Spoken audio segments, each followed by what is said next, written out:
हवेली का रहस्य। राजेश, एक युवा लेखक, एक पुराने मित्र से मिले आमंत्रण पर राजस्थान के एक दूरस्थ गांव पहुंचा।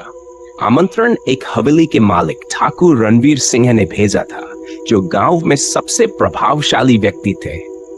हवेली का नाम था चंद्रावती हवेली, एक ऐसी जगह जिसे गांव वाले भूतिया मानते थे। राजेश जब हवेली पहुंचा तो उसने देखा कि ये एक विशाल लेकिन जर्जर इमारत थी। अंदर घुसते ही उसे अजीब सी ठंडक का एहसास हुआ। ठाकुर रणवीर सिंह ने उसका स्वागत किया, लेकिन उनके चेहरे पर चिंता की लकीरें थीं। रात के खाने के दौरान ठाकुर ने बताया कि हवेली में अजीब घटनाएं हो रही थीं।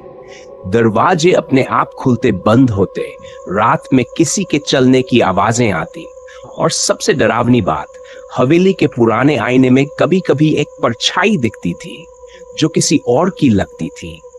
राजेश ने इसे मन का वहम समझा और अपने कमरे में चला गया। मगर आधी रात को उसकी नींद टूटी। उसने देखा कि कमरे का आईना हल्का हल्का चमक रहा था। अचानक उसमें एक परछाई उभरी, एक युवती जिसने लाल जोड़ा पहना था और उसकी आंखों से आंसू बह रहे थे। अगली सुबह राजेश ने गांव के बुजुर्गों से हवेली के इतिहास के बारे में पूछा। उन्होंने बताया कि एनोर्ट्स में ठाकुर रणवीर के पूर्वजों ने एक गरीब लड़की चंद्रावती को मार डाला था, क्योंकि वह उनके बेटे से प्यार करती थी। मरने से पहले चंद्रावती ने श्राप दिया था कि यह हवेली कभी शांति नहीं देखेगी। आत्मा का प्रकोप। रात होते ही हवेली में अजीब घटनाएं तेज हो गई।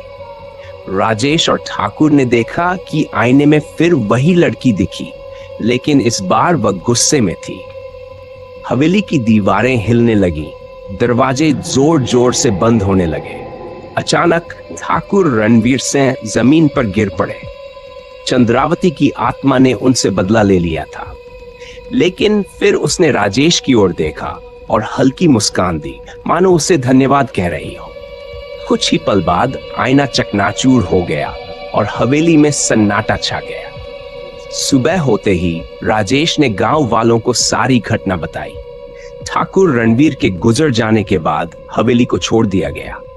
कुछ महीनों बाद एक भयानक तूफान आया और हवेली पूरी तरह नष्ट हो गई। कहते हैं कि तब से चंद्रावती की आत्मा को कभी नहीं देखा गया, लेकिन जो भी उस जगह जाता है उसे हवेली की दीवारों के गिरने की आवाजें अब भी सुनाई देती हैं।